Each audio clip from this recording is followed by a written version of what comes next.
Bismillahirrahmanirrahim. Assalamualaikum warahmatullahi wabarakatuh. Alhamdulillahirabbil alamin. Wa bihi nasta'in ala umurid dunya waddin. Wassalatu wassalamu ala asyrafil anbiya'i wal mursalin nabiyyina Muhammad wa ala alihi wa sahbihi ajma'in wa man ihtada bihudah wattaba'a tharahu ila yaumiddin, amma ba'd. Rabbi shrah li sadri wa yassir li amri wahlul 'uqdatam min lisani yafqahu qawli. Allahumma inna nas'aluka ilman nafi'a wa rizqan thayyiban wa amalan mutaqabbala. Ayyuhal ikhwah wal akhwat, kaum muslimin wal muslimat yang semoga senantiasa dirahmati dan diberkahi oleh Allah Subhanahu wa ta'ala. Alhamdulillah, kita bersyukur kepada Rabbuna Jalla wa Ala yang telah memudahkan bagi kita untuk melangkahkan kaki kita menuju salah satu rumah Allah Subhanahu wa ta'ala dalam rangka ibadah, salat dan zikir kepada Allah Subhanahu wa ta'ala, serta disambung dengan menuntut ilmu. Insyaallah ta'ala pada kesempatan yang berbarakah ini kita akan membaca dan mempelajari salah satu risalah yang singkat tapi padat yang berjudul Nawaqidul Islam, pembatal-pembatal Islam, karya Syekh Muhammad bin Abdul Wahhab At-Tamimi rahimahullahu ta'ala. Ayyuhal ikhwah wal akhwat rahimani wa rahimakumullah. Sebagaimana kita tahu bersama bahwa nikmat yang paling berharga yang Allah anugerahkan kepada seorang hamba adalah nikmat Islam. Karena Islam adalah agama satu-satunya yang diridhoi dan diterima oleh Allah Subhanahu wa ta'ala. Innad dina indallahil Islam. Sesungguhnya agama yang diridhai oleh Allah Subhanahu wa ta'ala hanyalah Islam. Wa man yabtaghi ghairal islami dinan fala yuqbala min wa huwa fil akhirati minal khasirin. Barang siapa yang mencari agama selain Islam, maka tidak diterima, dan dia akan termasuk orang-orang yang merugi di dunia dan di akhirat. Oleh karenanya, maka menjaga agama Islam adalah kewajiban bagi seorang hamba agar tidak ternoda, agar tidak rusak sampai ajal menjemputnya. Wala tamutunna illa wa antum muslimun. Jangan kalian meninggal dunia kecuali dalam keadaan muslim. Ya.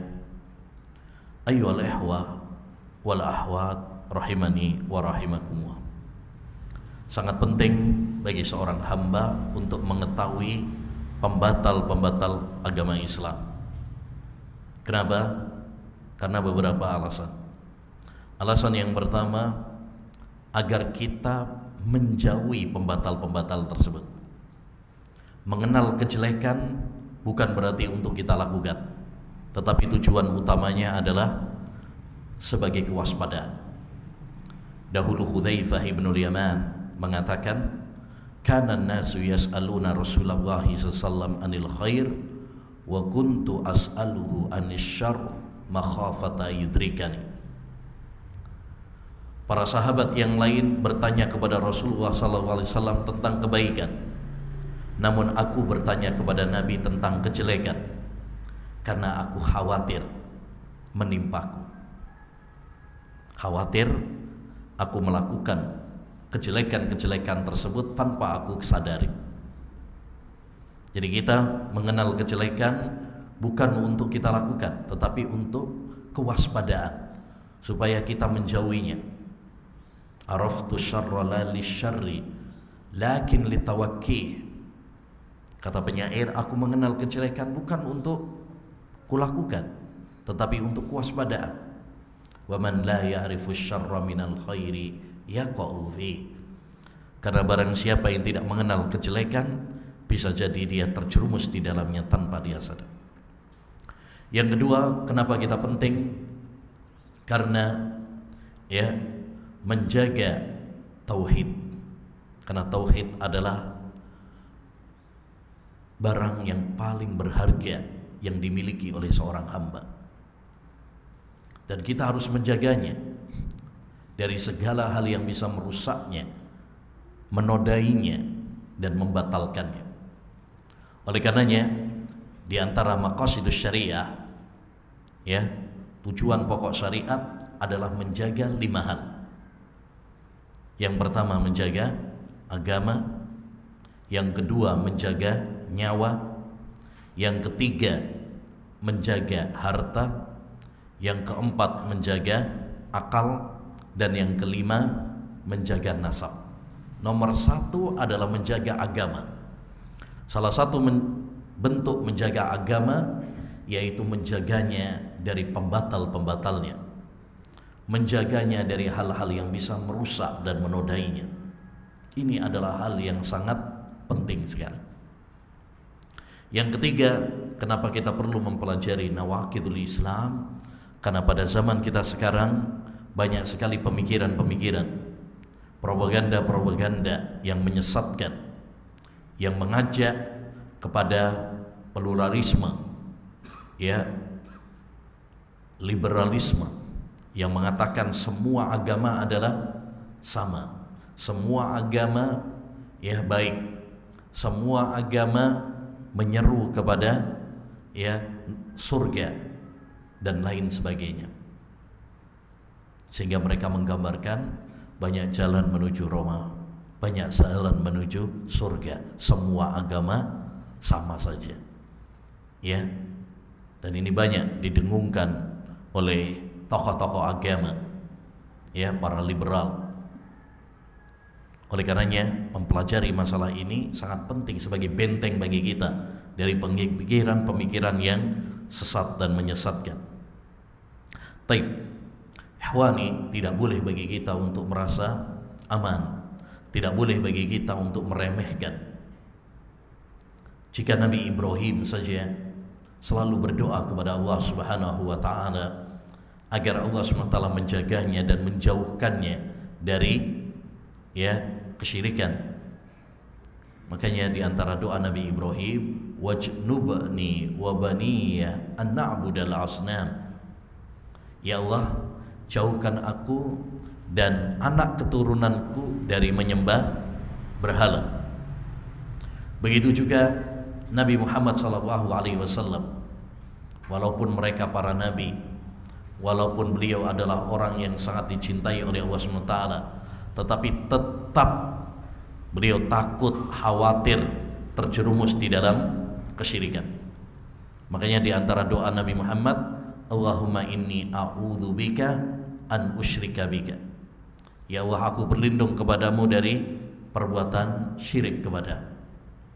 Maka sangat penting bagi kita untuk mempelajari nawaqidul Islam, ya, sebagai kewaspadaan bagi kita semuanya. Insyaallah ta'ala kita akan baca risalah ini ya secara singkat sebagai ilmu bagi kita insyaallah ta'ala. Bismillahirrahmanirrahim. Dengan nama Allah Subhanahu wa taala, Zat yang Maha Pengasih lagi Maha Penyayang. Beliau memulai risalah ini dengan basmalah. Kenapa? Pertama, untuk mengikuti Al-Qur'an. Karena Allah Subhanahu wa taala membuka Al-Qur'an dengan basmalah dalam setiap suratnya. Hanya setiap surat didahului dengan Bismillahirrahmanirrahim, kecuali surat At-Taubah. Kecuali surat At-Taubah karena dahulu para sahabat ya tidak mencantumkan Bismillahirrahmanirrahim pada surat At-Taubah karena mereka ragu apakah itu sebuah surat sendiri ataukah sambungan dari surat sebelumnya. Makanya dipisah tanpa Bismillahirrahmanirrahim. Yang kedua, untuk mengikuti Nabi Muhammad SAW. Karena Nabi Muhammad ketika menulis surat untuk mendakwai para raja didahului dengan Bismillahirrahmanirrahim. Dari Muhammad bin Abdullah ke Raja Romawi, ke Raja Persia, didahului dengan Bismillahirrahmanirrahim. Yang ketiga, untuk tabarruk dengan nama Allah Subhanahu wa taala. Karena nama Allah Subhanahu wa taala membawa keberkahan. Tabarakasmu rabbika dzil jalali wal ikram. Sungguh berbarokah nama Allah Subhanahu wa taala. Oleh karenanya, kalau seorang menyembelih dengan menyebut nama Allah Subhanahu wa taala, sembelihannya halal. Ya, kalau dia makan dengan mengucapkan bismillah, maka setan tidak akan bisa makan bersamanya.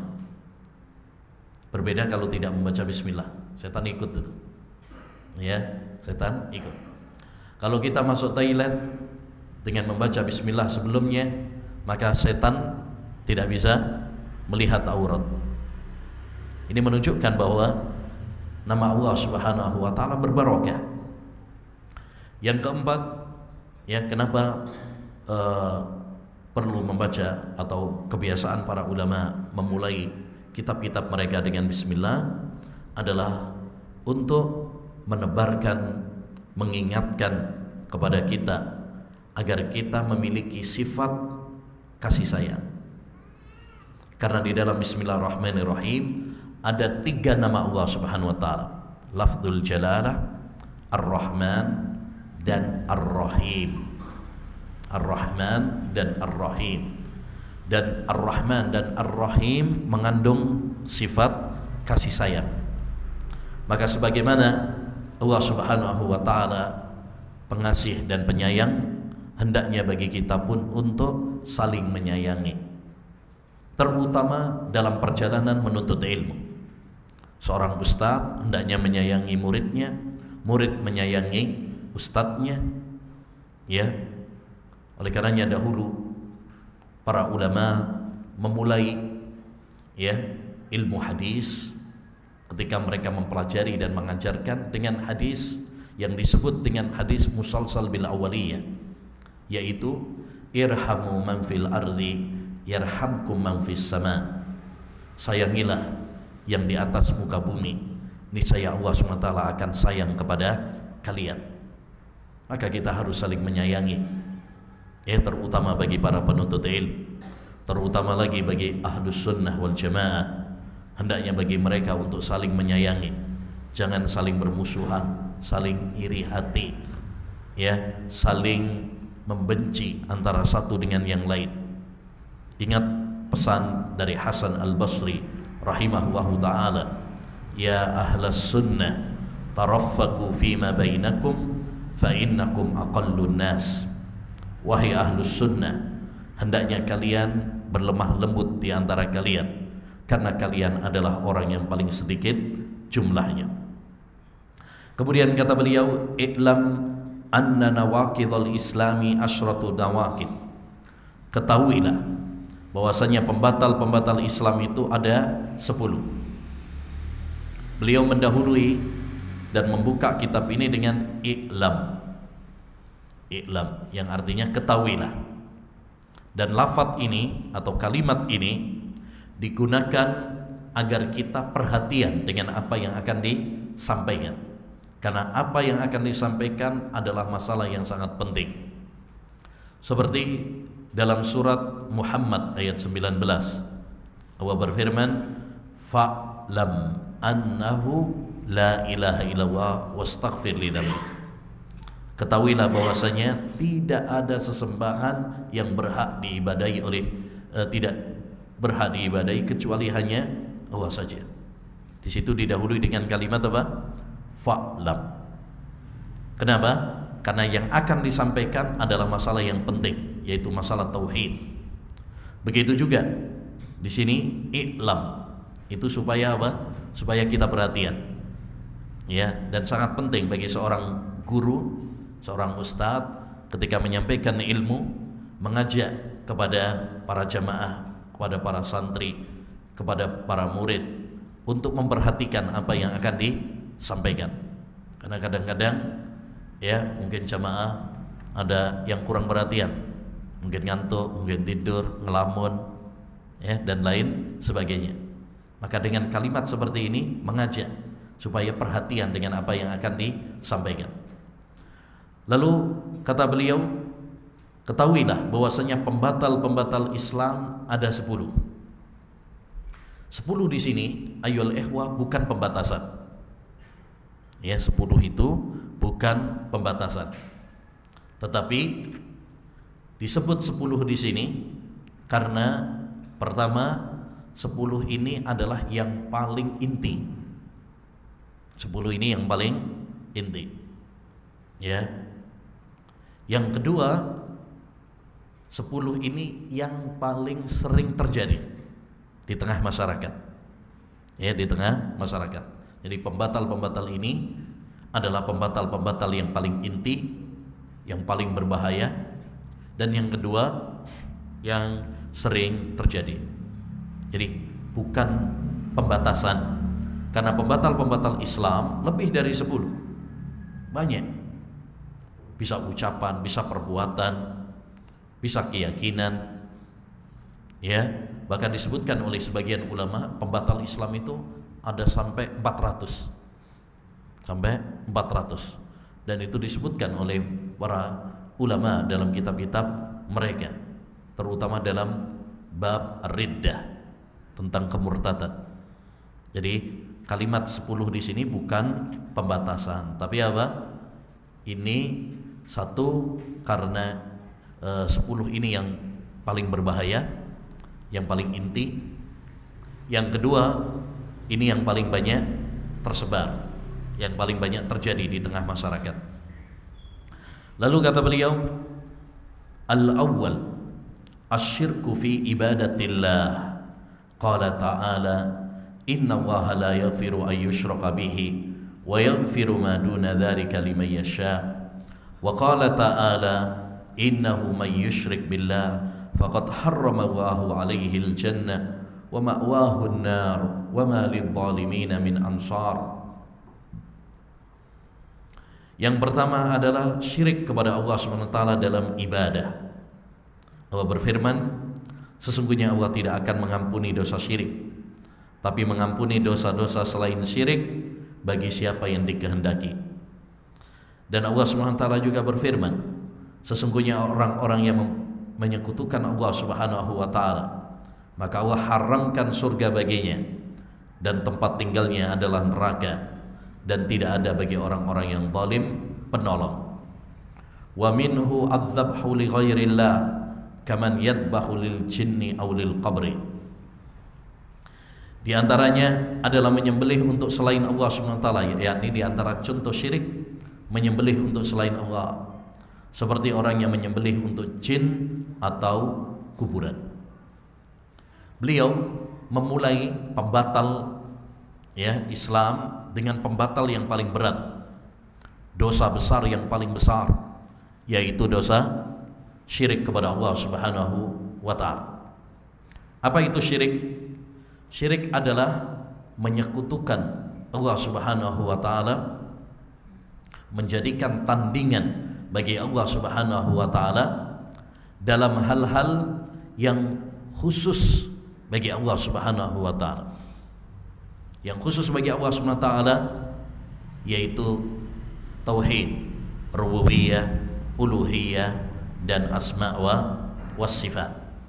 Siapa yang menyekutukan Allah, siapa yang menjadikan tandingan bagi Allah SWT dalam 3 hal ini, rububiyah, uluhiyah, dan asma wa sifat, berarti dia telah berbuat syirik. Syirik dalam rububiyah, yaitu menjadikan tandingan bagi Allah SWT dalam rububiyah, perbuatan-perbuatan yang khusus bagi Allah. Misal, kalau ada orang meyakini bahwa ada pencipta selain Allah SWT, ada yang menciptakan langit dan bumi selain Allah, maka ini syirik dalam rububiyah.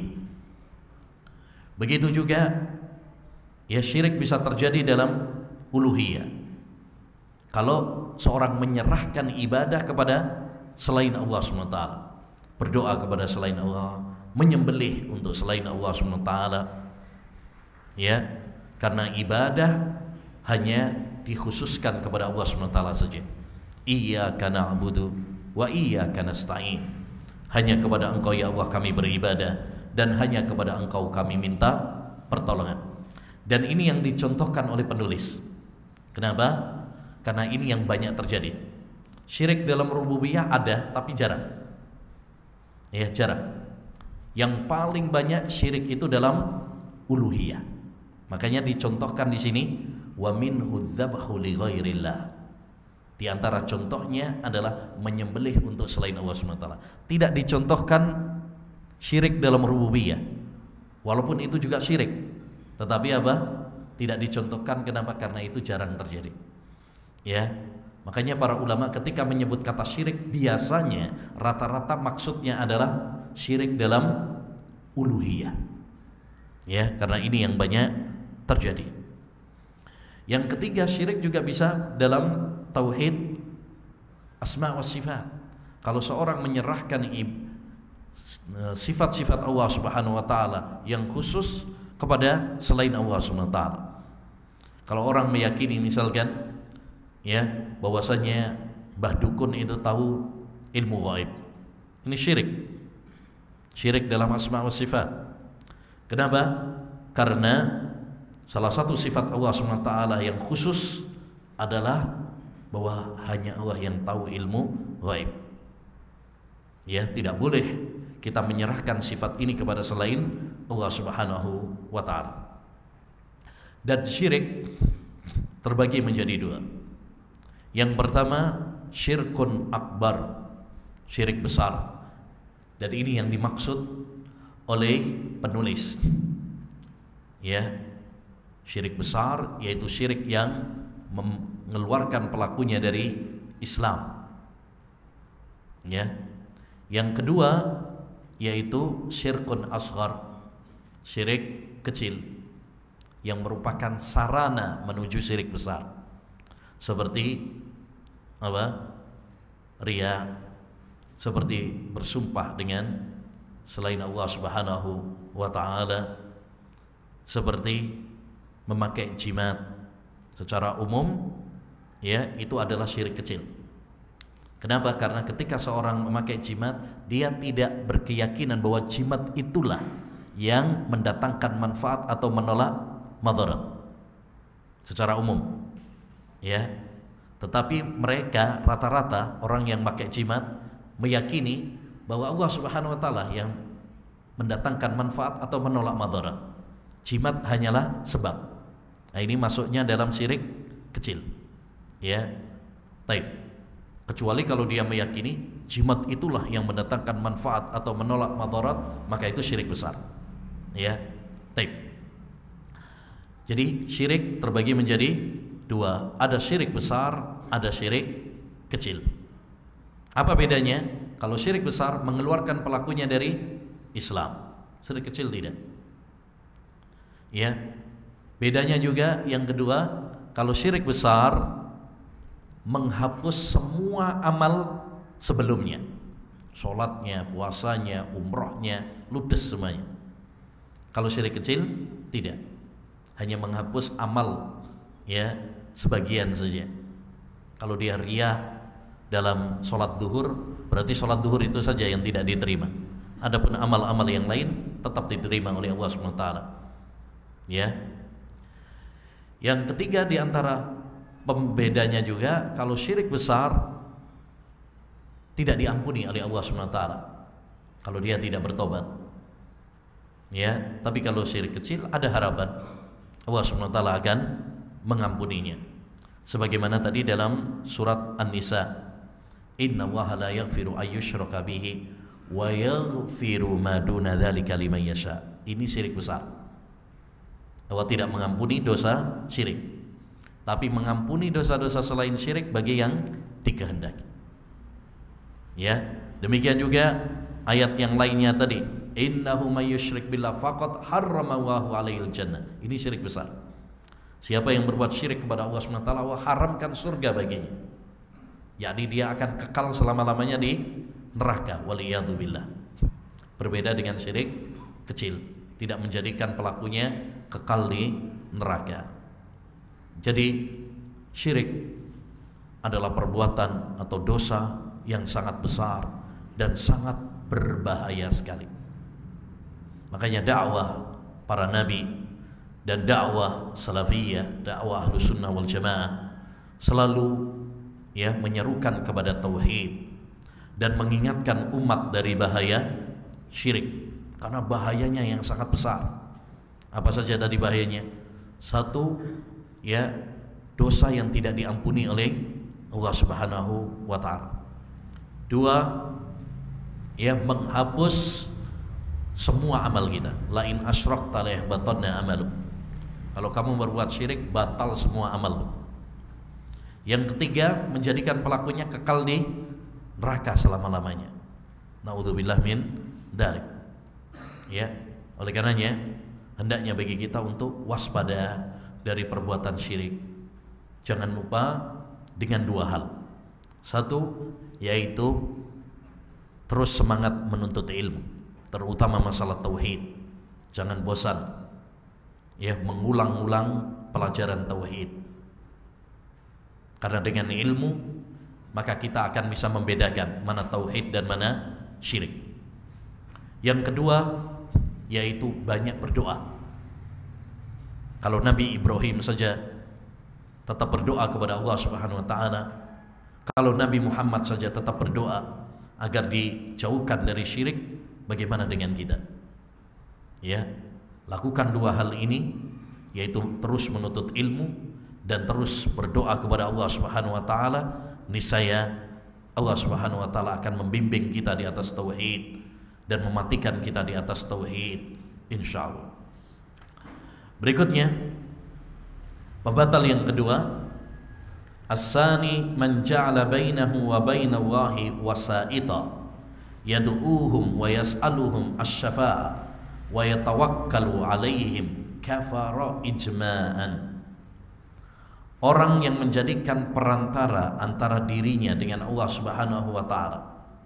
Dia berdoa kepada mereka, yakni kepada perantara tersebut, dan memohon syafaat kepada mereka serta bertawakal kepada mereka, maka dia kafir dengan kesepakatan para ulama.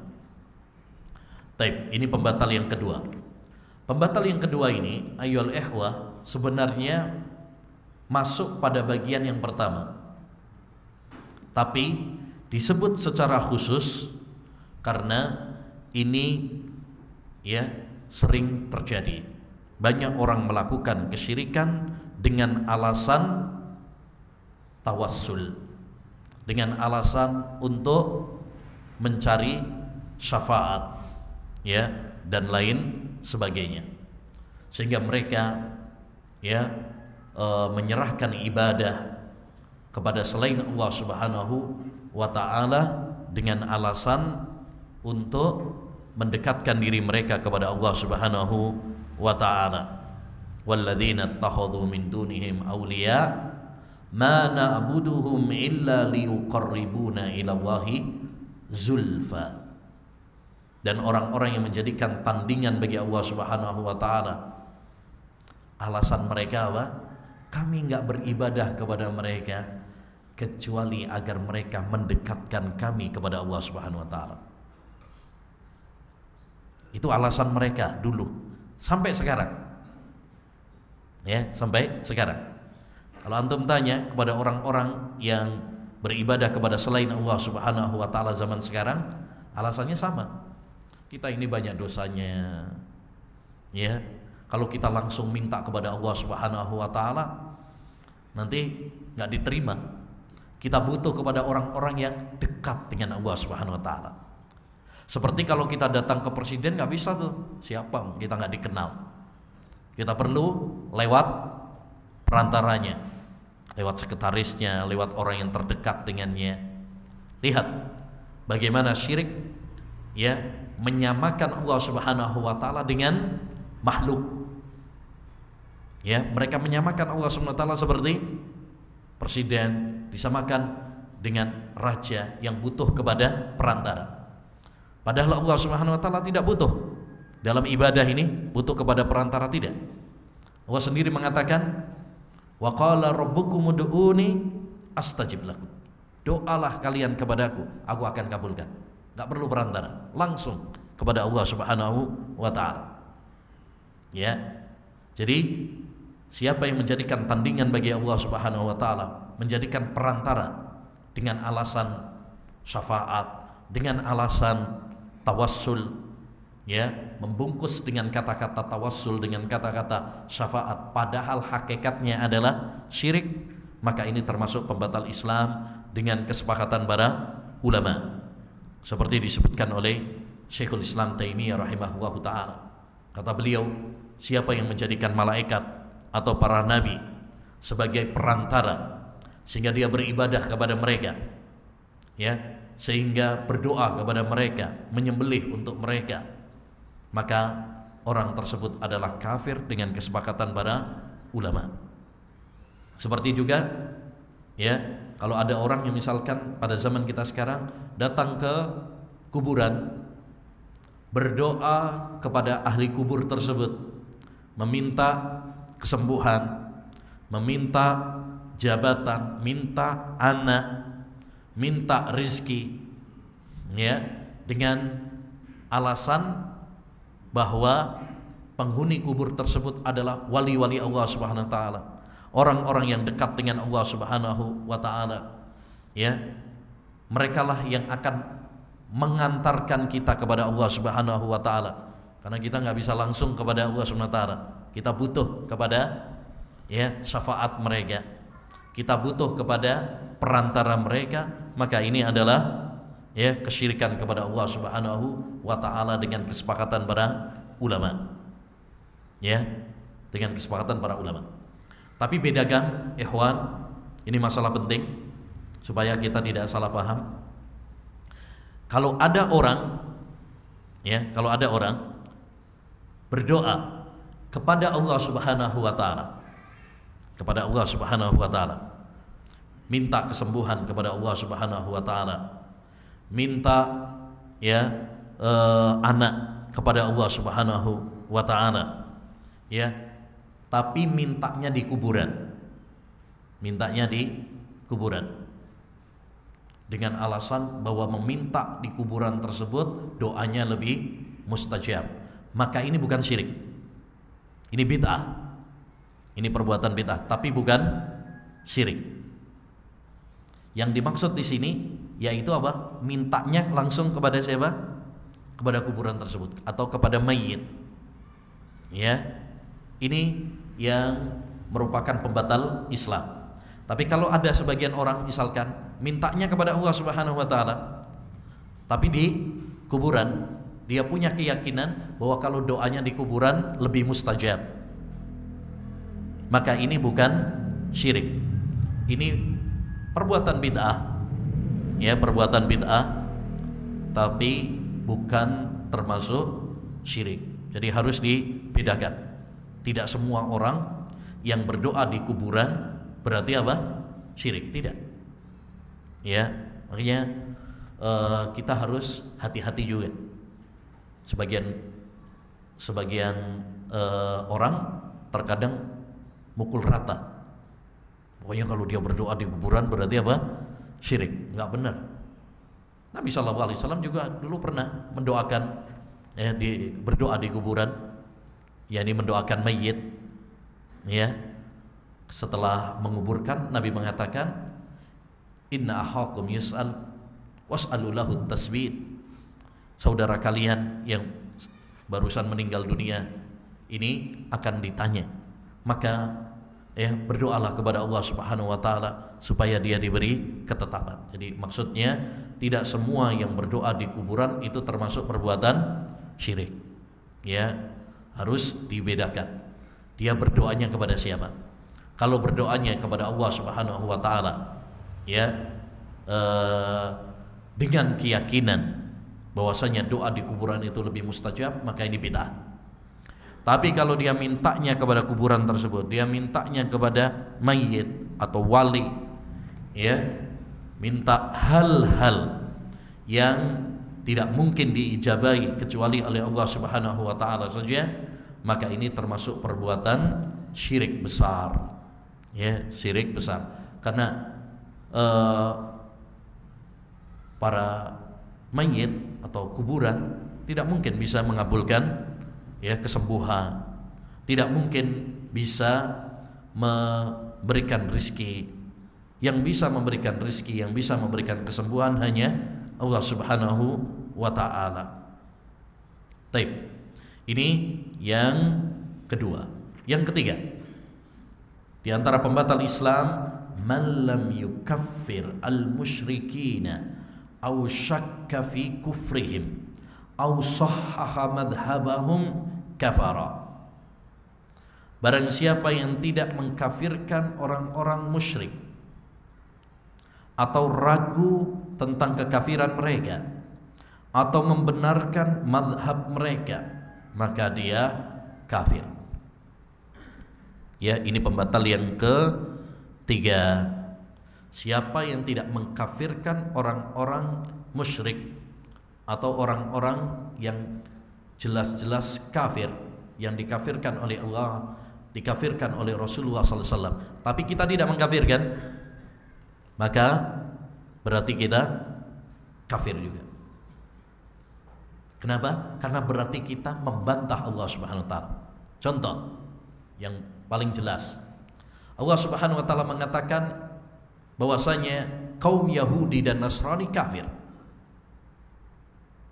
Ya, disebutkan dalam banyak ayat Al-Qur'an.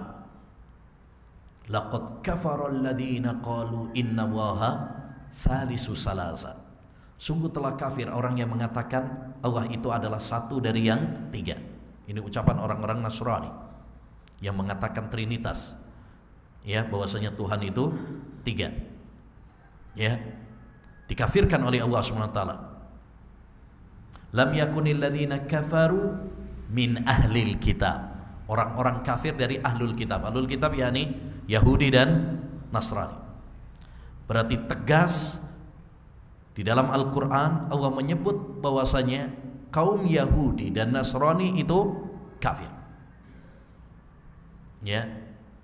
Oleh karenanya, kalau seorang tidak mengkafirkan orang-orang yang jelas dikafirkan oleh Allah dan Rasulnya, berarti dia membantah Allah Subhanahu wa ta'ala. Allah mengatakan Yahudi Nasrani kafir, kemudian kita mengatakan oh enggak kafir ya Allah. Ya, mereka enggak kafir. Ini berarti apa? Membantah, ngeyel kepada Allah Subhanahu wa ta'ala. Dan ini termasuk pembatal Islam, karena berarti melawan Allah Subhanahu wa ta'ala. Nabi Muhammad SAW telah mengatakan, walladzi nafsi biyadihi la yasma'u bi ahadun min hadhil ummah yahudiyyun aw nasrani summa la yasma' lumma la yu'minu bima ji'tu bihi illa kana min ashabin nar. Tidak ada seorang dari kalangan umatku ini yang mendengar tentang ajaranku, baik dia Yahudi atau Nasrani, kemudian tidak beriman dengan apa yang aku bawa, kecuali dia termasuk penduduk neraka. Ya, jadi siapapun yang tidak beriman dengan agama Islam yang dibawa oleh Nabi Muhammad SAW, maka berarti dia kafir. Siapa yang tidak mengkafirkan berarti dia kafir, karena berarti dia melawan Allah Subhanahu wa ta'ala. Seperti paham orang-orang liberal. Nah, ini di sini ayo ikhwah, kita penting. Kenapa kita penting membahas masalah ini? Karena sekarang muncul paham-paham liberal. Ya, jangan sebut orang Yahudi Nasrani itu apa? Kafir. Sebut aja warga negara Indonesia. Sebut saja non muslim. Ya. Tapi jangan sebut mereka apa? Kafir. Ekstrim, radikal ini. Ya. Baik, kalau begitu bagaimana dengan firman Allah SWT dalam surat Al-Kafirun? Qul ya ayyuhal kafirun. Akankah kita rubah qul ya ayyuha non muslim? Ya. Bahaya. Jadi Islam atau manhaj ahlus sunnah wal jamaah mengkafirkan, mereka mengkafirkan yang dikafirkan oleh Allah dan Rasul. Yahudi, Nasrani dikafirkan oleh Allah dan Rasul, kita kafirkan. Jangan ragu-ragu. Ya, siapa yang ragu-ragu maka dia kafir. Ya, karena ini masalah akidah. Tapi yang tidak dikafirkan oleh Allah dan Rasul, ya jangan dikafirkan juga. Ya. Karena pengkafiran itu adalah haknya Allah Subhanahu wa taala. Tidak boleh kita mengkafirkan kecuali yang dikafirkan oleh Allah dan Rasul. Tapi kalau Allah dan Rasul sudah mengkafirkan, kewajiban bagi kita pun adalah mengkafirkan. Karena tugas kita hanyalah sami'na wa ata'na, mendengar dan taat. Minallahi risalah, kata Imam Az-Zuhri, dari Allah lah risalah itu, wahyu. Wa 'ala rasulil balah, kewajiban bagi Nabi Muhammad adalah menyampaikan. Wa 'alaina taslim, dan tugas kita adalah taslim. Ya, taslim itu artinya tunduk dan patuh. Tunduk dan patuh. Jadi maksud dari pembatal ini adalah siapa yang tidak mengkafirkan orang-orang musyrik yang sudah jelas-jelas dikafirkan oleh Allah dan Rasul, ya, atau siapa yang meragukan tentang kekafiran mereka, maka berarti dia kafir juga.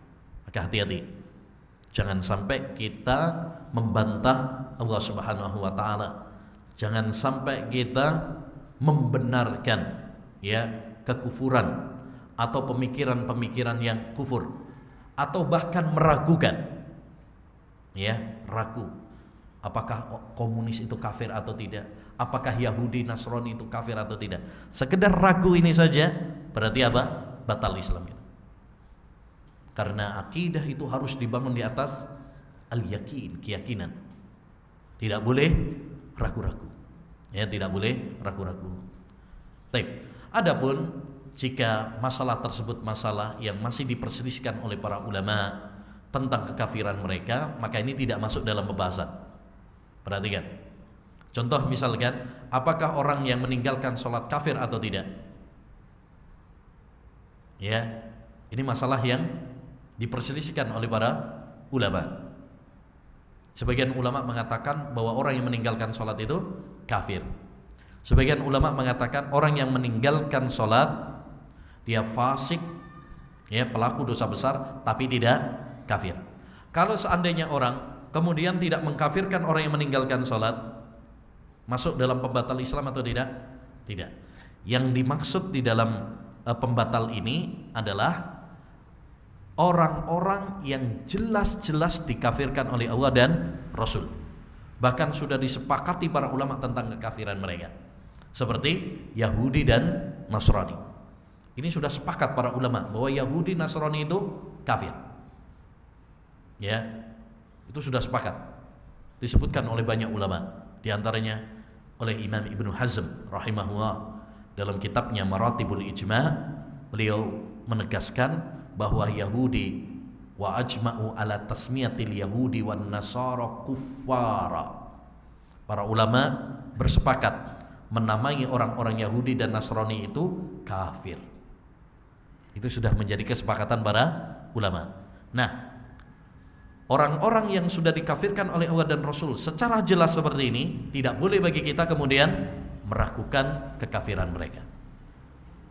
Ya, siapa yang meragukan atau kita tidak mengkafirkan mereka, inilah yang kafir. Ya, inilah yang kafir. Adapun kalau yang masih diperselisihkan para ulama tentang kekafirannya, maka itu tidak masuk di dalam pembahasan ini. Berikutnya, Ar-Rabi', yang keempat, man i'taqada anna ghaira hadyin Nabi sallallahu alaihi wasallam akmalu min hadiyih wa anna hukma ghairihi ahsanu min hukmih kalladzina yufaddiluna hukmat tawahid ala hukmihi fahuwa kafir. Barang siapa yang meyakini bahwa selain petunjuk Nabi Muhammad SAW lebih sempurna daripada petunjuk beliau, dan bahwasanya hukum selain Nabi lebih bagus daripada hukum beliau, seperti orang-orang yang lebih mengunggulkan hukum tauhid di atas hukum beliau, maka dia kafir.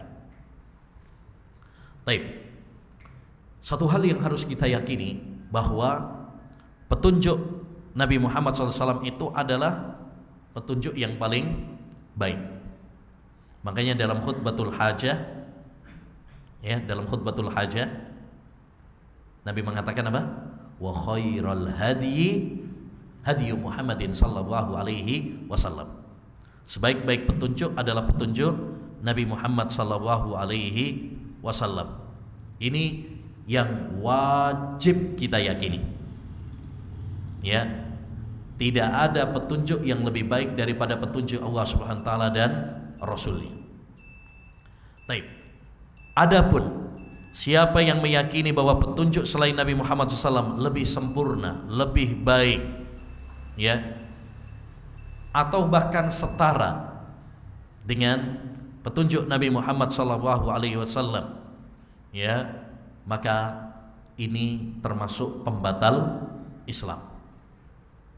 Jangan sampai kita meyakini ada hukum selain Allah Subhanahu wa taala, ya, yang lebih baik daripada hukum Allah Subhanahu wa taala atau hukum Nabi Muhammad sallallahu alaihi wasallam. Makanya Allah Subhanahu wa taala menantang, "Wa man ahsanu minallahi hukma." Adakah yang lebih baik hukumnya daripada hukum Allah Subhanahu wa taala? Ini pertanyaan istifham tapi yufidut tahaddi, ya, berisi tentang tantangan. Pertanyaan sebenarnya, adakah yang lebih baik hukumnya daripada hukum Allah Subhanahu wa taala? Tapi sifatnya tantangan. Kalau ada yang lebih baik, tunjukkan. Seorang muslim harus meyakini bahwasanya tidak ada hukum yang lebih baik daripada hukum Allah Subhanahu wa taala. Tidak ada petunjuk yang lebih baik daripada petunjuk Allah Subhanahu wa taala dan Rasulnya. Siapa yang meyakini ada petunjuk selain, ya, Allah Subhanahu wa taala dan Rasulnya yang lebih baik, maka dia kafir. Seperti dicontohkan di sini, kalladzina yufaddiluna hukmat tawahid ala hukmihi fahuwa kafir. Seperti orang-orang yang lebih mengunggulkan hukum tauhid di atas hukum beliau, maka dia kafir.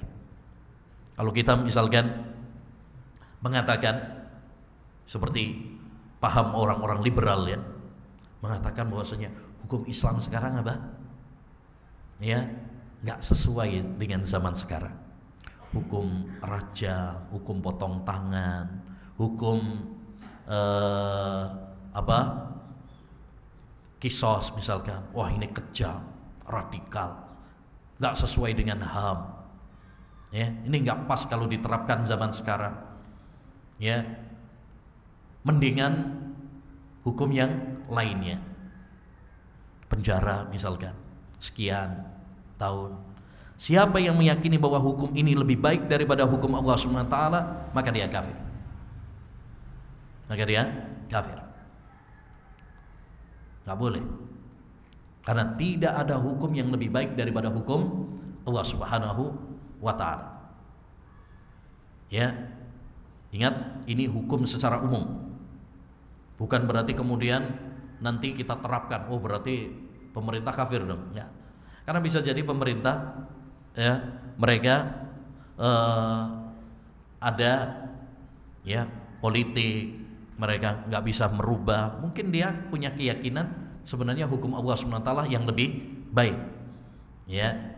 Makanya tidak semua, ya, pemerintah yang berhukum dengan selain Allah SWT langsung divonis apa? Kafir. Ya, diperinci oleh para ulama. Kalau dia meyakini bahwasanya hukum selain Allah Subhanahu wa taala itu lebih baik atau setara, maka ini kafir. Misalkan mengatakan demokrasi lebih baik daripada hukum Islam, maka ini adalah, ya, membatalkan Islam. Membatalkan Islam. Tapi kalau dia meyakini bahwasanya hukum Islam lebih baik, tapi ya karena politik, karena kursi, jabatan, ya, dan lainnya, akhirnya mereka menerapkan hukum selain Allah Subhanahu wa taala, maka ini fasik, zalim, tapi tidak kafir. Ya, tapi tidak kafir.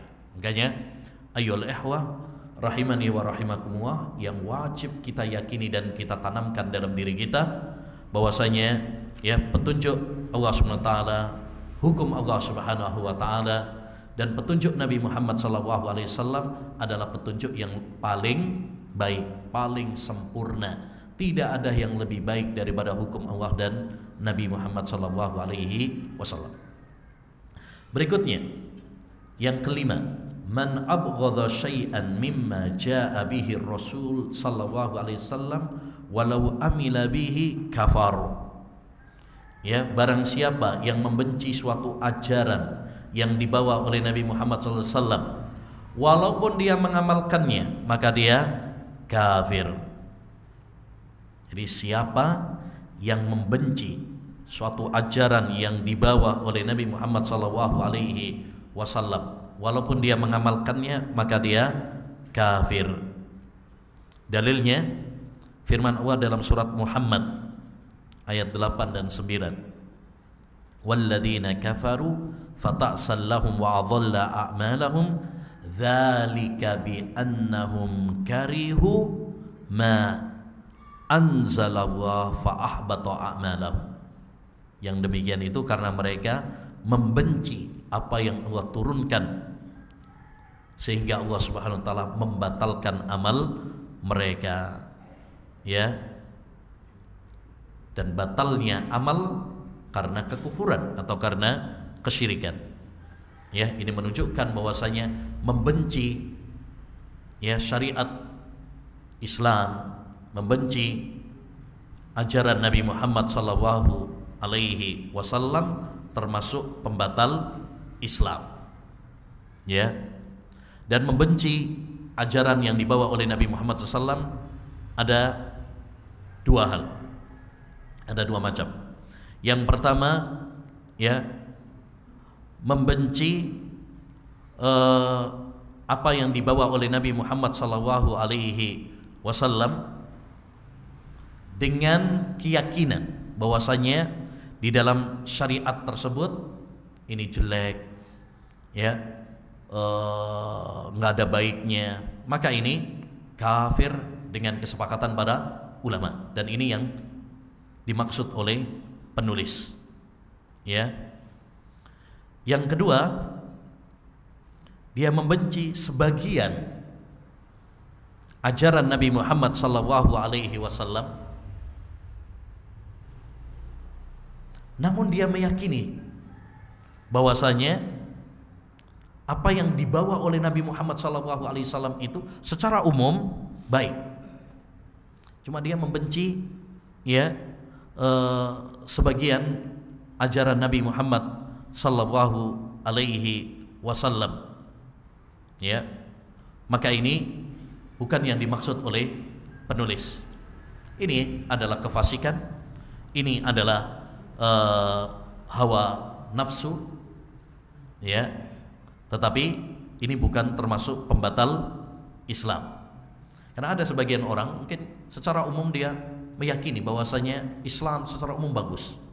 Ya, Islam yang dibawa oleh Nabi Muhammad SAW bagus, tapi pada sebagian syariat mungkin dia ya ada rasa tidak suka. Ya, ada rasa tidak suka. Baik. Jadi ayyuhal ikhwah rahimani wa rahimakumullah, ya, jangan sampai kita membenci apa yang dibawa oleh Islam, apa yang dibawa oleh Nabi Muhammad sallallahu alaihi wasallam. Seperti misalkan membenci tentang syariat hijab misalkan. Sebagian orang tidak suka dengan syariat hijab atau hukum Islam, hudud, atau termasuk yang kita ingatkan khususnya untuk para akhwat atau ummahat, ya, kalau tidak suka dengan syariat poligami, ya, kalau dia membencinya sebagai syariat, ya, mengatakan bahwasanya poligami itu adalah zalim, ya, poligami itu adalah merendahkan wanita poligami itu misalkan tidak sesuai dengan HAM, maka ini kekufuran dan mengeluarkan pelakunya dari Islam. Tapi kalau dia membencinya hanya karena tabiat wanita, dia tahu bahwasanya poligami itu syariat Islam, tapi mungkin belum siap untuk menerapkannya, belum siap untuk menerimanya, maka ini tidak mengeluarkan pelakunya dari Islam. Jadi yang dimaksud di sini membenci syariatnya, membenci syariatnya, mengatakan bahwasanya syariat ini zalim, ini tidak berperi kemanusiaan dan lain sebagainya, maka ini adalah pembatal Islam. Maka intinya tanamkan pada diri kita cinta kepada syariat Islam. Jangan sampai membenci syariat Islam yang dibawa oleh Nabi Muhammad SAW. Tapi berikutnya yang ke-6, ini penting. Man istahza'a bi syai'in min dinir rasul aw sawabillah aw iqabihi kafar. Wad dalilu qauluhu ta'ala wala in sa'altahum la yaqulunna innama kunna nakhudhu wa nal'ab. Qul abillahi wa ayatihi wa rasulihi kuntum tastahzi'un la ta'tadhiru qad kafartum ba'da imanikum. Baik. Barang siapa yang mengolok-olok suatu bagian agama yang dibawa oleh Nabi Muhammad atau pahala dan siksa Allah SWT, maka dia kafir. Hati-hati dari perilaku ini, yaitu istihza. Apa itu istihza? Mengolok-ngolok syariat, mengolok-ngolok sholat, mengolok-ngolok puasa, mengolok-ngolok haji, mengolok-ngolok misalkan haramnya zina, haramnya khamr, haramnya babi, kita mengolok-ngoloknya. Atau tadi pahala atau siksa, seperti yang viral beberapa waktu yang lalu, istihza dengan neraka. Ada sebagian yang bikin konten tentang neraka. Halo guys, hari pertama di neraka, ketemu sama teman-teman di sini, asik ternyata. Na'udzubillah. Ini pembatal Islam, ini pembatal Islam. Ini orang-orang yang mati hatinya. Tidak ada yang melakukannya kecuali orang-orang munafik. Orang-orang yang mengolok-olok Islam, istihza, ini adalah perbuatan orang-orang munafik. Seperti dahulu orang-orang munafik yang mengolok-olok Nabi Muhammad SAW dan para sahabat. Mereka mengatakan, kami tidak mengetahui orang yang paling buncit perutnya dan paling pengecut di medan perang daripada mereka, yaitu Nabi dan para sahabat. Ketika disampaikan kepada Nabi SAW, dipanggil oleh Nabi, mereka mengatakan, kami cuma main-main, kami cuma bercanda kok Nabi, nggak serius. Akhirnya turun ayat ini, wala in sa'altahum la yaqulunna innama kunna nakhudhu wa nal'ab. Kalau kamu bertanya kepada mereka, mereka akan mengatakan, kami cuma main-main saja. Lalu kata Allah SWT, Qul abillahi wa ayatihi wa rasulihi kuntum tastahzi'un. Apakah kalian bercanda mengolok-olok Allah, ayat-ayatnya, Rasulnya? La ta'tadiru, gak usah banyak alasan. Qad kafartum ba'da imanikum, sungguh kalian telah kafir setelah iman kalian. Oleh karenanya para ulama sepakat bahwasanya siapa yang menghina Allah, menghina Al-Quran, menghina Rasul, menghina Islam dan syiar-syiarnya, maka dia kafir. Maka dia kafir. Dan menghina syariat Islam bisa jadi sharih, terang-terangan, terang-terangan, seperti menghina Allah Subhanahu wa taala. Dulu pernah ada yang mengatakan misalkan anjinghu akbar. Ini termasuk kekufuran. Ini mengolok-olok Allah Subhanahu wa taala. atau misalkan menginjak-injak Al-Quran, ya, membakar Al-Quran dengan sengaja, ya,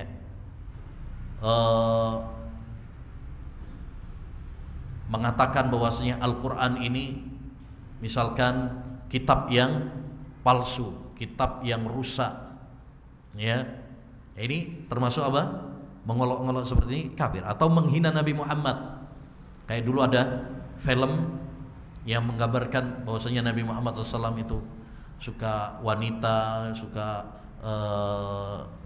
ya, pelecehan kepada Nabi Muhammad SAW, maka ini adalah kekufuran, ya, menghina Allah, menghina Nabi Muhammad, menghina syariat, ya, syariat sholat, puasa, ya, atau syiar-syiarnya, Ka'bah misalkan.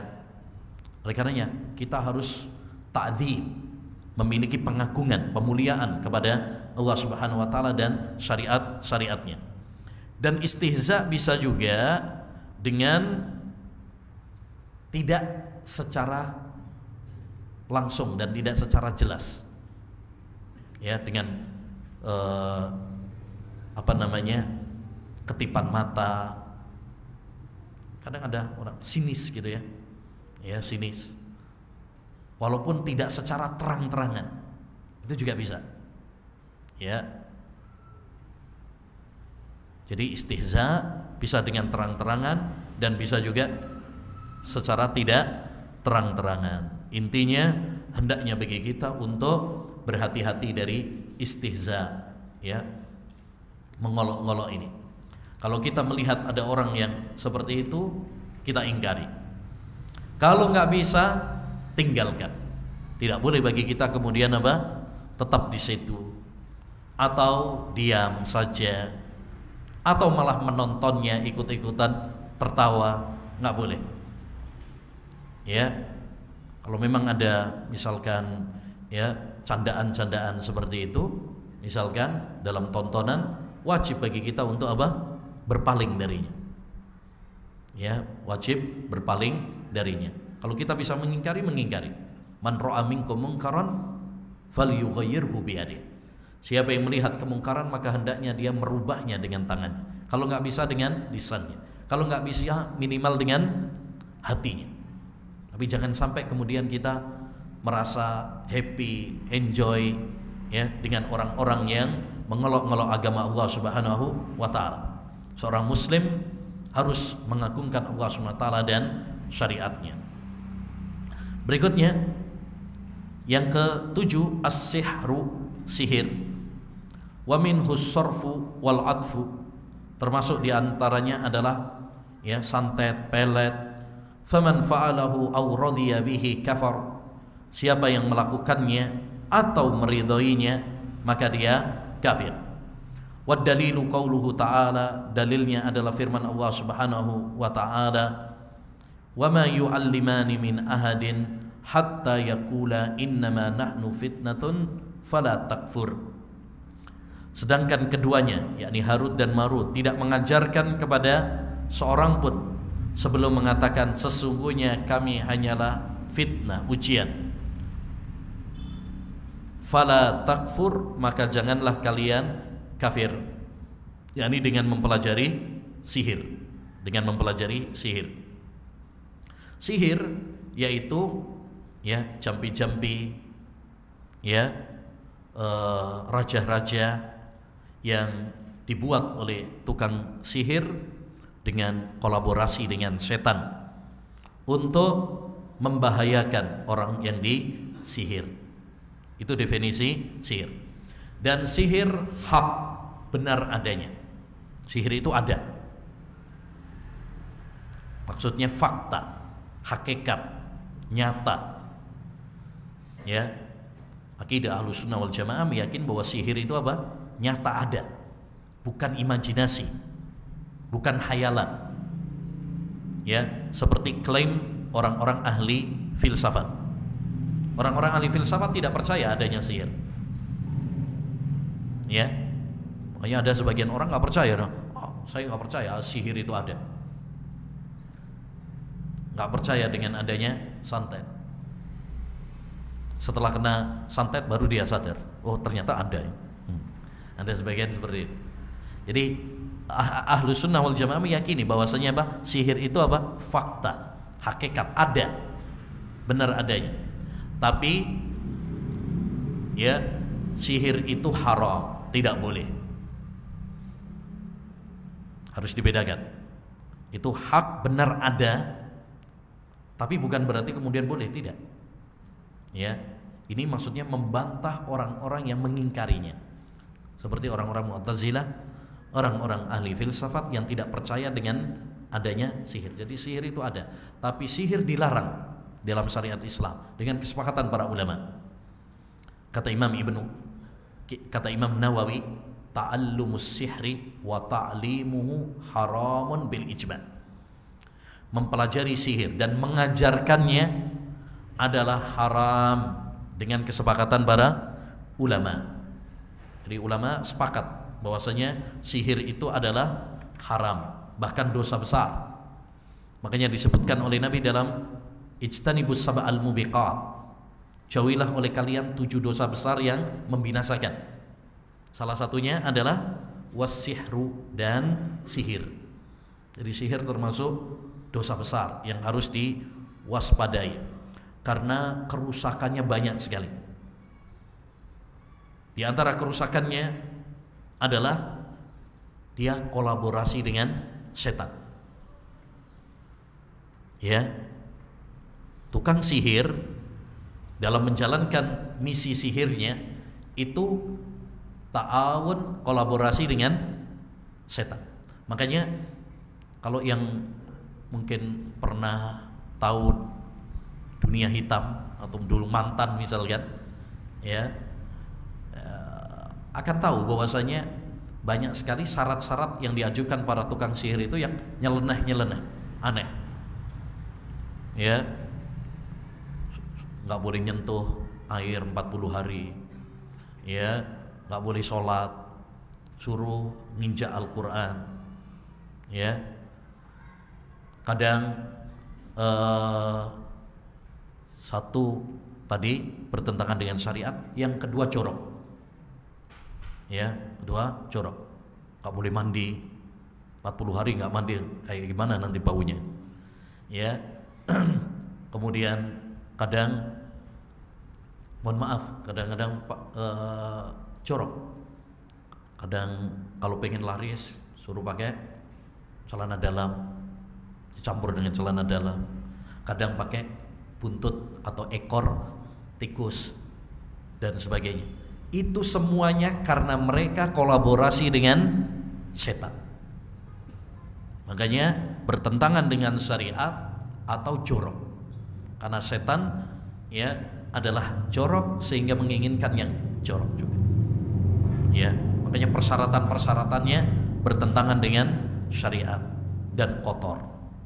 Ya, oleh karenanya hendaknya bagi kita untuk waspada. Yang kedua juga, orang yang datang kepada sihir dan perdukunan ini mengajarkan kemalasan, mengajarkan malas. Dan banyak orang yang pergi ke tukang sihir atau dukun rata-rata pengennya apa? Instan, karena malas, nggak mau bekerja keras, pengennya instan, pengennya cepat kaya, pengennya cepat berhasil, ya, tidak mau bekerja keras. Akhirnya membentuk mental pemalas. Padahal Islam mengajarkan kepada kita untuk semangat, bahkan berlindung dari sifat malas. Ya, bahkan karena bahayanya sihir ini, hukuman bagi tukang sihir adalah dibunuh. Ya, adalah dibunuh. Sebagaimana kata Nabi alaihi assalatu wassalam, haddu as-sahir dhorbatun bisayf. Hukuman bagi tukang sihir itu adalah dipancung dengan pedang. Karena ini merusak akidah, merusak agama. Ya, ini kalau diterapkan di Indonesia banyak ini kayaknya. Nah, banyak di Indonesia ini tukang sihir, masya Allah, bahkan dipelajari. Di sebagian pesantren itu ada bukunya, muqarrarnya, kurikulumnya ada daurahnya. Makanya kita harus hati-hati juga kalau nyekolahkan anak atau mondokkan anak. Jangan sampai nanti pulang dari pondok malah pinter nyantet, pinter pelet, ya, atau punya ilmu kebal, ilmu hitam. Nah, kita harus hati-hati karena di negeri kita ini, negeri Indonesia ini banyak, ya, pondok-pondok atau yang mengajarkan seperti itu. Bahkan di Jawa itu, Jawa Timur ada Perdunu, Persatuan Dukun Nusantara. Jadi ada persatuannya, Pak. Ya. Bahkan mereka sekarang udah modern. Udah punya website, udah punya komunitas. Ya, kalah kita. Mereka sudah modern. HP-nya sudah canggih. Ya. Makanya ada buku menarik, Dukun Hitam, Dukun Putih. Maksudnya kalau dulu dukun-dukun itu jadul, serba hitam. Kalau sekarang kadang serba putih, udah canggih. Ya, bahkan sekarang banyak yang berbaju ustadz. Kelihatannya udah nggak ada tampang dukun lagi udah. Orang bilangnya apa? Ustadz, kiai. Makanya banyak yang tertipu. Oh, itu bukan dukun kok, ustadz. Padahal qaidah mengatakan al-ibra bil haqa'iq la bil asma.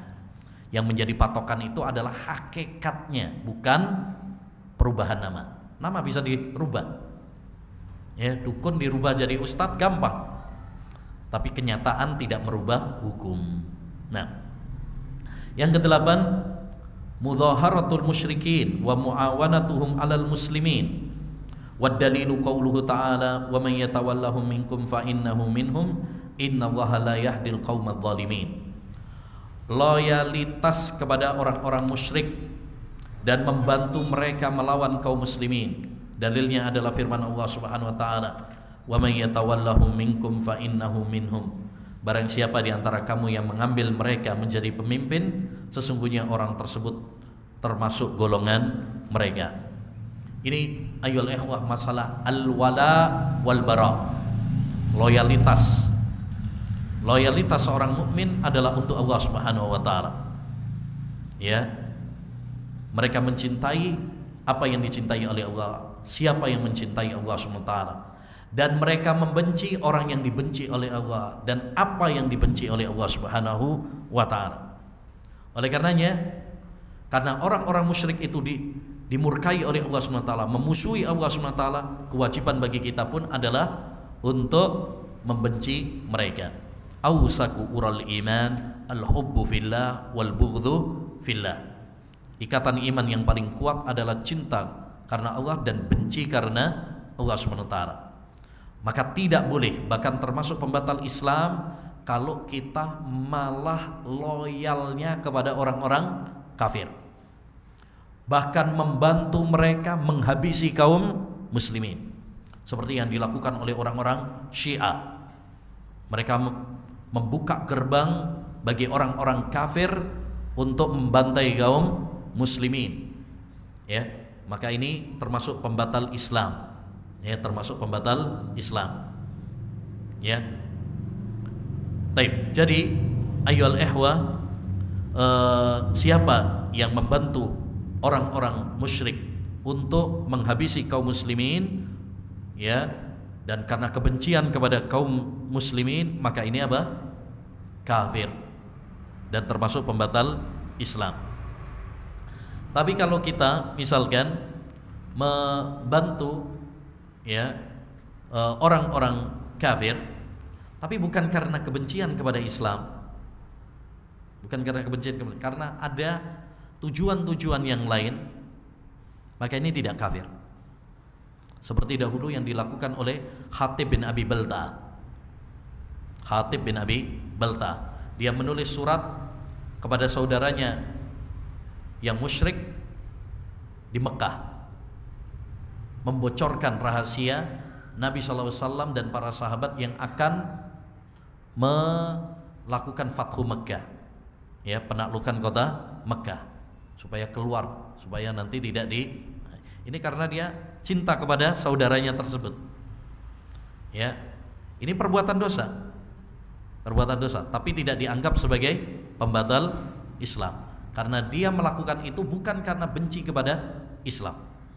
Jadi yang dimaksud di sini adalah orang-orang yang menolong orang-orang kafir karena kecintaan kepada orang kafir dan kebencian kepada orang-orang Muslim. Ya, makanya dicontohkan sama beliau, misalkan menjadikan mereka sebagai pemimpin, atau ya termasuk juga bentuk loyalitas yang terlarang juga pada zaman kita sekarang adalah tasyabbuh dengan mereka, atau ikut-ikutan Natal mereka, perayaan-perayaan mereka, mengucapkan selamat Natal untuk perayaan-perayaan mereka. Maka ini termasuk bagian, tidak boleh seorang muslim ikut-ikutan ya dalam perayaan mereka, haram. Ya, haram, karena ini masuk dalam bagian tasyabbuh. Wa man tashabbaha biqaumin fahuwa minhum. Siapa yang menyerupai suatu kaum maka dia termasuk golongan mereka. Kita wajib ya wajib untuk berpegang kepada prinsip-prinsip agama kita. Jangan latah, jangan ikut-ikutan. Banyak kaum muslimin sekarang ikut-ikutan ya dengan agama orang lain. Innana qaumun a'azzana Allahu bil Islam falam nabtaghil izzata bighairi. Kata Umar bin Khattab, kita adalah satu kaum yang Allah muliakan dengan Islam. Kita tidak akan mulia ya kecuali dengan Islam saja. Kita harus bangga sebagai seorang muslim. Jangan malah latah dengan agama yang lain. Yang kesembilan, termasuk pembatal Islam juga, man i'taqada anna ba'dhan nas yasa'uhul khuruju an syari'ati Muhammadin sallallahu alaihi wasallam kama wasi'al Khadir al khuruj an syari'ati Musa alaihi salam fahuwa kafir. Barang siapa yang meyakini bahwa sebagian manusia diperbolehkan untuk keluar dari syariat Nabi Muhammad sebagaimana Nabi Khidir boleh keluar dari syariat Nabi Musa, maka dia kafir. Ya, yakni siapa yang meyakini bahwasanya orang itu boleh keluar dari syariat ya Nabi Muhammad sallallahu alaihi wasallam. Ini seperti keyakinan orang-orang kebatinan. Ya, orang-orang sufi parah. Sufi kan bertingkat-tingkat juga ya. Ini sufi yang paling parah nih, yang mengatakan bahwasanya orang kalau sudah sampai pada tingkatan tertentu gugur. Ya, kalau kalian misalkan, itu mereka mengatakan apa? Ini masih syariat, masih terkena taklif, beban, masih wajib sholat, wajib puasa. Tapi nanti kalau sudah sampai pada tingkat hakikat, berarti apa? Udah gugur, udah nggak perlu sholat, nggak perlu puasa, ya, boleh melakukan menerjang larangan-larangan Allah SWT dan lain sebagainya. Karena apa? Karena sudah pada tingkatan tertentu. Nah, akidah seperti ini adalah akidah yang kufur, mengeluarkan pelakunya dari Islam. Nabi Muhammad saja, bahkan para nabi, tidak gugur dari kewajiban. Tidak gugur. Ya. Apa kata Nabi Isa? Wa ausani bis salati waz zakat ma dumtu hayya. Allah mewasiatkan kepadaku dengan salat, zakat selama aku hidup. Jadi selama orang itu hidup, dia berkewajiban untuk beribadah sampai dia mati. Wa'bud rabbak hatta ya'tiyakal yakin. Beribadahlah kepada Rabbmu sampai datang kepadamu al-yakin.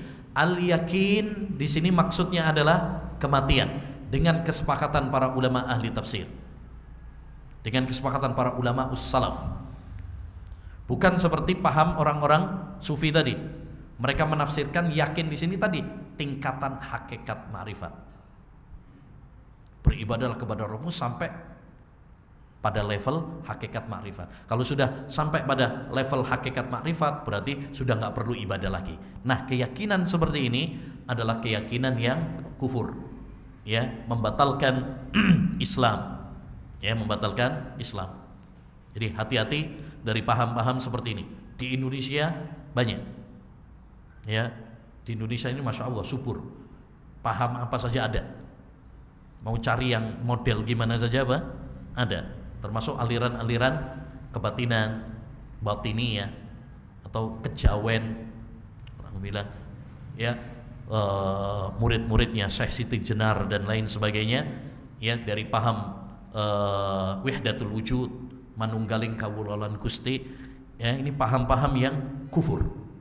Ini paham-paham yang kufur yang mengeluarkan pelakunya dari Islam. Kemudian yang ke-10, al-asir al-i'radu an dinillah la yata'allamuhu wa la ya'malu bihi wa dalilu qawluhu ta'ala wa man adlamu mimman dhukkira bi ayati rabbih summa a'rada anha inna minal mujrimina muntaqimun. Berpaling dari agama Allah SWT, dia tidak mempelajarinya dan tidak mengamalkannya.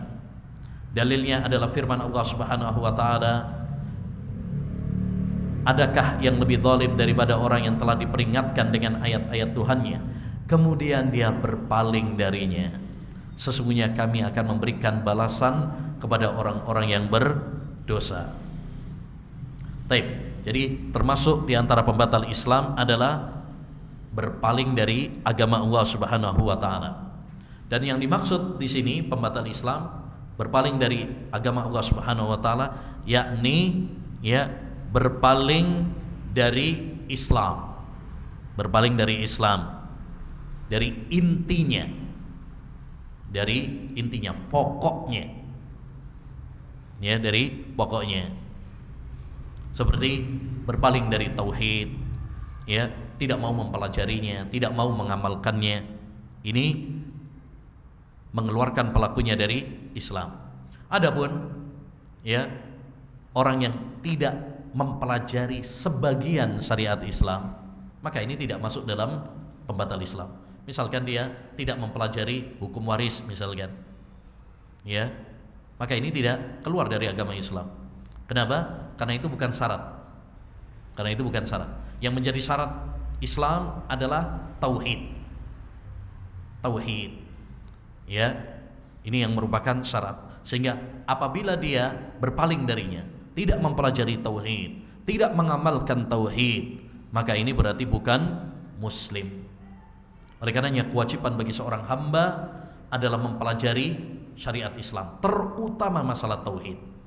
Ini yang harus menjadi prioritas, ya, pelajaran, ya, prioritas kajian, yaitu tema tentang tauhid.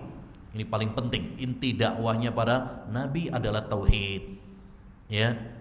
Nah, dan kalau seorang bisa mempelajari penyempurna pelengkap-pelengkap yang lainnya, tentu itu lebih bagus, ya. Tapi yang paling inti adalah apa? Masalah tauhid, karena itu syarat. Taib. Kemudian beliau menutup, wala farqa fi jami'i hadhihi nawaqid bainal hazili wal jad wal khaif illal mukrah.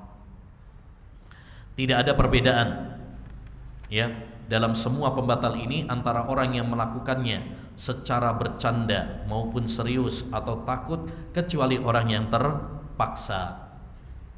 Jadi pembatal-pembatal ini tidak ada perbedaan antara orang yang serius melakukannya atau coba sekedar bercanda, guyonan saja, nggak boleh, ya, karena ini bukan masalah-masalah untuk bercanda. Bercanda hukum asalnya boleh, tapi ada batasannya, ada rambu-rambunya. Salah satu rambu-rambu dalam bercanda, tidak boleh bercanda dalam masalah agama, nggak boleh bercanda dalam masalah-masalah Allah SWT, Rasul, syariat Islam. Ini bukan bahan candaan, ya. Makanya para ulama menyebutkan bahwa bercanda itu walaupun hukum asalnya boleh, tapi ada batasannya. Salah satunya batasannya tidak boleh bercanda dalam masalah agama. Ini yang pertama. Yang kedua, tidak boleh dusta. Tidak boleh dusta. Diancam oleh Nabi SAW. Seperti pelawak, stand up comedy, ya, yang sering bercanda, tujuannya adalah untuk membuat orang lain tertawa, padahal dusta. Kalau dia dusta, maka nggak boleh, walaupun tujuannya adalah bercanda. Yang ketiga, tidak boleh membuat orang lain panik, ngeprank, ya, ngeprank istrinya. Saya ceraikan kamu, nangis, prank ternyata, ya, nggak boleh, karena membuat panik, membuat takut, ya. Kemudian yang keempat, tidak boleh melampaui batas, tidak boleh terlalu banyak. Maksudnya bercanda itu secukupnya saja. Kita harus tahu juga situasi, kondisi, secukupnya. Tidak boleh berlebih-lebihan. Dikit-dikit bercanda, tiap hari bercanda, itu nggak boleh juga. La tuksirid dhahik fa inna kasratad dhahik tumitul qalb. Jangan kamu banyak tertawa, karena banyak tertawa itu bisa mematikan apa? Hati. Ya. Jadi ada batasan-batasannya dalam bercanda itu. Kecuali kalau terpaksa, kata beliau, ini dimaafkan. Illa man ukriha wa qalbuhu mutmainnun bil iman. Kecuali orang yang terpaksa, dipaksa untuk melakukan perbuatan kufur, maka ini dimaafkan. Ya, dimaafkan. Tapi ya, yang tidak terpaksa, maka ini tidak ada uzur. Wa kulluha min a'dhami ma yakunu khataran wa aksari ma yakunu wuku'an fayambaghi lil muslim an yahdaraha wa yakhafa minha ala nafsih. Semua pembatal ini adalah yang paling berbahaya dan yang paling sering terjadi. Ini kenapa beliau tadi mengatakan pembatal ini 10, padahal 10 itu bukan pembatasan. Kenapa? Karena ini yang paling berbahaya dan karena ini yang paling sering terjadi. Ya, yang tadi pembatal-pembatal tadi, kalau kita perhatikan banyak terjadi, contoh-contohnya di masyarakat banyak. Ya, masih banyak saudara-saudara kita kaum muslimin terjatuh di dalam pembatal-pembatal ini. Maka hendaknya bagi seorang muslim untuk khawatir, ya, pada dirinya. Kita berlindung kepada Allah Subhanahu wa taala, ya, dari segala faktor yang menyebabkan kemurkaan Allah Subhanahu wa taala. Wa sallallahu ala khairi khalqih Muhammadin wa ala alihi wa sahbihi wasallam. Semoga salawat dan salam tercurahkan untuk Nabi Muhammad SAW, pengikutnya dan para sahabatnya. Taib. Demikian ayyuhal ikhwah rahimani wa rahimakumullah, 10 pembatal Islam. Dan sebagai penutup, ya, perlu saya ingatkan bahwa 10 ini adalah pembatal-pembatal Islam dan kaidah secara global. Ya, secara global. Adapun memerinci atau menerapkannya kepada individu orang, maka ini ada kaidah-kaidahnya tersendiri. Dalam artian tidak setiap orang kita dapati dia melakukan perbuatan 10 pembatal Islam ini langsung kita vonis apa? Kafir. Ini penting. Makanya para ulama membedakan antara takfir mutlak dengan takfir muqayyad. Takfir mutlak maksudnya siapa yang melakukan ini maka kafir. Itu boleh. Siapa yang melakukan 10 pembatal Islam ini kafir. Itu boleh. Ini namanya takfir mutlak. Tapi untuk memvonis individu, maka ini ada syarat-syarat yang berlaku. Ya, oleh karenanya tidak boleh gampang mengkafirkan. Bukan berarti nggak boleh mengkafirkan. Tidak boleh sembrono, gegabah mengkafirkan. Karena mengkafirkan itu ada syarat-syaratnya yang ketat. Ya, yang ketat. Ada penghalang-penghalangnya. Bisa jadi orang terjerumus di dalam perbuatan pembatal Islam, tetapi karena ada penghalang tidak bisa dikafirkan. Ya, seperti dahulu misalkan dalam hadis disebutkan ada orang melakukan ucapan yang kufur, tapi karena salah ngomong. Dia saking senengnya karena kendaraan dan perbekalannya yang tadinya hilang ternyata apa? Ketemu. Akhirnya apa? Dia mengatakan, Allahumma anta abdi wa ana rabbuk. Ya Allah, kamu adalah hambaku, saya adalah Rabbmu. Ini kalimat kufur atau tidak? Kalimat kufur. Mengatakan dirinya adalah Rabb, kufur. Tapi kata Nabi, ahta'a min syiddatil farah. Dia salah ngomong karena saking senengnya, saking gembiranya. Kenapa gembira? Karena tadi untanya sama perbekalannya, dia di padang pasir, udah lemes dia, udah frustasi, nggak taunya ketemu lagi. Saking senengnya salah ucap. Harusnya, ya Allah, kamu adalah Rabbku, saya adalah hambamu. Tapi terbalik. Di sini tidak dikafirkan oleh Nabi SAW. Padahal ucapan tersebut apa? Kufur. Jadi maksudnya tidak semua orang yang melakukan pembatal Islam ini langsung divonis apa? Kafir. Makanya para ulama menyebutkan tidak boleh memvonis kafir secara individu kecuali orang yang betul-betul apa? Alim. Orang-orang yang berilmu, yang menguasai tentang syarat-syaratnya, ya. Kalau individu ya, kalau individu. Adapun secara umum, siapa yang melakukan ini maka kafir, siapa yang melakukan ini kafir secara umum maka boleh. Dan ini yang dimaksud oleh penulis di dalam kitab ini, hanya menyampaikan secara apa? Umum. Adapun vonis individu maka ini ada ketentuannya tersendiri, ada kaidah-kaidahnya tersendiri. Saya sampaikan ini supaya nanti jangan sampai setelah mempelajari ini nanti antum langsung wah ini kafir. Wah bahaya nanti. Ya, nanti jadi khawarij nanti. Ya, bahaya. Baik, jadi ini adalah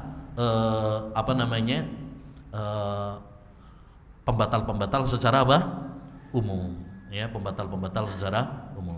Adapun pengkafiran secara individu maka ini ada kaidahnya, ya, karena tidak gampang ikhwan, mengkafirkan itu tidak gampang karena dampaknya sangat fatal. Nabi mengatakan man qala li akhihi ya kafir wa laysa fi ba'a ilai. Siapa yang mengatakan kepada saudaranya wahai kafir padahal tidak, maka vonis kafir akan kembali kepada dirinya. Baik. Demikian yang bisa kita bahas. Mudah-mudahan apa yang telah kita pelajari bisa menjadi ilmu yang bermanfaat bagi kita semuanya, dan mudah-mudahan Allah Subhanahu wa taala meneguhkan kita di atas tauhid, di atas aqidah salafiyah, aqidah Ahlussunnah wal Jamaah hingga akhir hayat kita. Amin ya rabbal alamin. Kita tutup dengan doa kafaratul majlis. Subhanakallahumma bihamdika asyhadu an la ilaha illa anta astaghfiruka wa atubu ilaik. Assalamualaikum warahmatullahi wabarakatuh.